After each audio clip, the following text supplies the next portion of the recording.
Let's start this with a prayer. Dear Father, I thank you for this day and this opportunity to be used as a vessel to let your people know that you are available, able, and ready in the name of Yeshua from Nazareth. Let's get this bread. So this week I want to do 7 things that may be rotten, right? Like 7 days of how I was rotten and how good God is. Because nobody ever wants to talk about how bad they are, but I'll do it. So Isaiah 30, 19 through 22, it says, "You will live in Zion, in Jerusalem. You won't cry anymore. Yahweh will certainly have pity on you when you cry for help. As soon as he hears you, he will answer you. Adonai may give you troubles and hardships, but your teacher will no longer be hidden from you.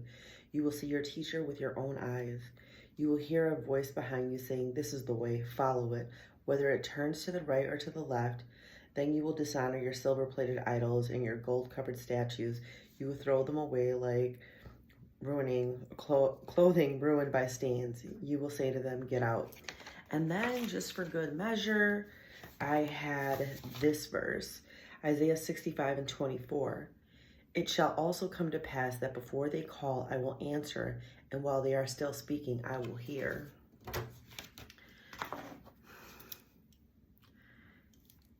I probably was one of I really do have a big heart, but it got hardened along the way in life. I turned into a monster. Real talk. Like, I learned to not be so noticeable. And I used the hate and the pain and all of that to guide me down a road that I wanted to go down. And it definitely took me away from God. And even now, I mean, I'm not perfect. And, you know, most people might think that because you have a relationship with the Most High, that you're perfect. But I strive for perfection in this walk with Him, like being obedient to Him and focusing on Him and not worrying and not trying to be independent of Him. Long story short, whole hot mess, right? But I was like, God, I need to work on like emotional intelligence, because I don't think that your emotions should have like so much control. And mine literally had so much control for like forever. And it all stemmed from, you're not going to hurt me, because I was hurt so much in life. And it didn't matter who it was. It's not like, oh my gosh, this one particular person hurt me and, you know, now I'm ruined. Literally everybody. You know what it's like to be a giver, a giver, a giver, a giver, a giver. And everyone is so used to being accustomed to you giving that they've graduated into, I'm just going to take because she's just going to give it. Like, no qualms about how I felt. But Isaiah 30, 19, it says that the Lord will heal His people's wounds. I literally was severely cut and wounded by the life that I lived. And it's not even like just, oh my gosh, my mom and dad did this, or I grew up like this. But it was like after all of that was gone, like what was I doing to myself? Now, nobody ever wants to talk about that broken state, the brokenness, and you know how you become a calloused individual, not being able to love anybody, not being able to trust anybody, because you tell me like you have feelings for me and I'm just, okay, let me find out what's going on because something might be wrong. Not knowing that I have issues, right? And when the Lord comes in, He's like, baby, we got to cancel this subscription because it's not a good read. It's nothing that's interesting to you anymore. And I love Him for that.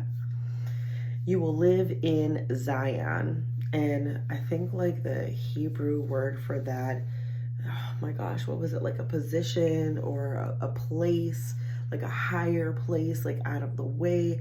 I forgot it, but I had it like in Jerusalem. You won't cry anymore. Yahweh will certainly have pity on you when you cry for help. The thing about God is, He's going to let you have full access to whatever you're doing until you see that it's your foolishness that has gotten you into a situation where you're stuck. You know, like as a parent, when you're telling your kid, don't keep running because you're going to hurt yourself. And they're like, yeah. And you keep telling them and you keep telling them. And then all of a sudden, okay, watch and see. And then the kid runs into something and it's like, I told you. Now I'm here to help you. Now let's heal your wounds. Let's kiss your boo-boo. This is what it really is when it comes to God. Nobody is out here perfect. And if somebody tells you, oh my gosh, tangent. I went to some Jehovah's Witness thing the other day and it baffled me because they really believe that it's going to be a crowd that stays here and it's going to be only 144,000 that will be accepted into heaven. But some are going to be here and some are going to go to heaven. And it was just like baffling to me how religion really distorts what God wants to do in people's lives, or who he is for that fact. As soon as he hears you, he will answer you. But in Isaiah 65:24, it says, and it's going to come to pass that before they call, I will answer. God already has the answer for everything that you could possibly need. It's you tapping into that.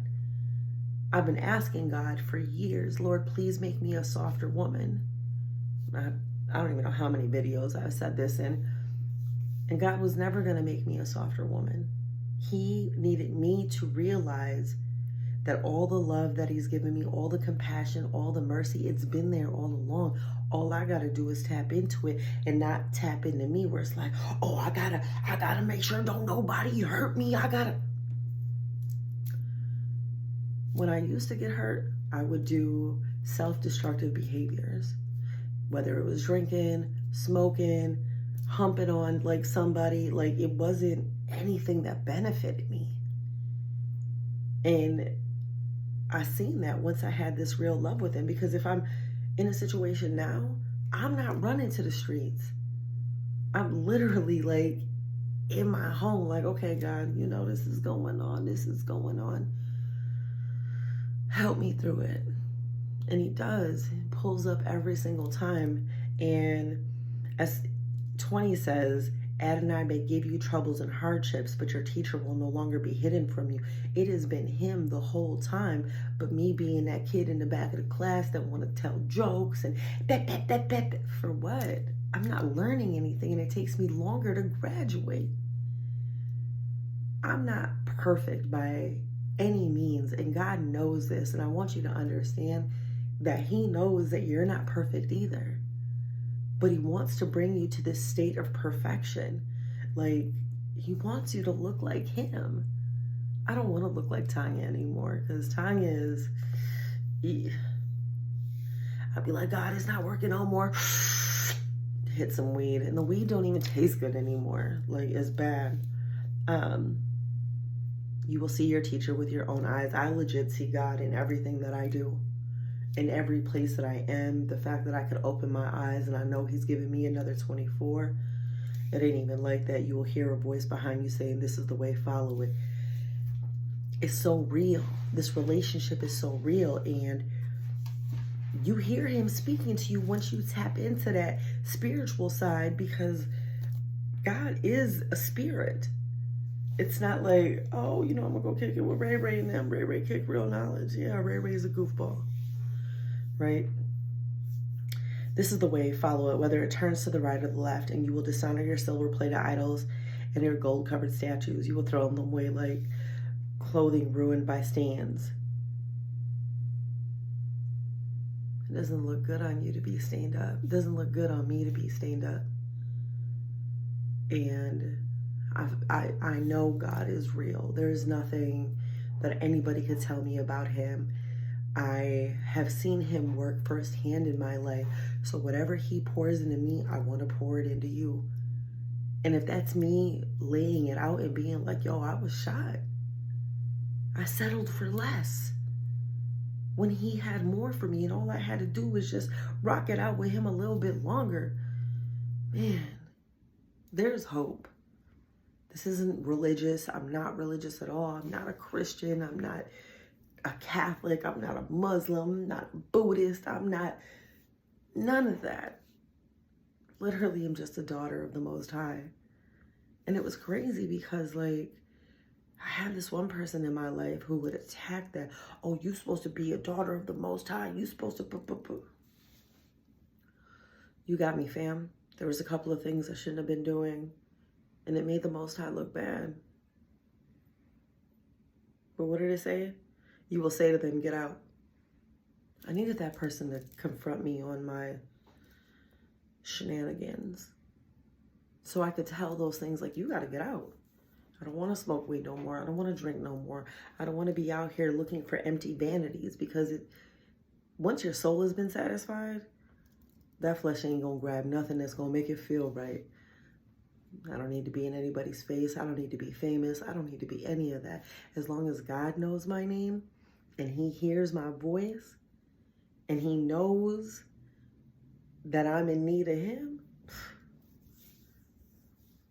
Listen, I didn't spend too many nights being like, who am I? How come nobody loves me? The whole time he loved me.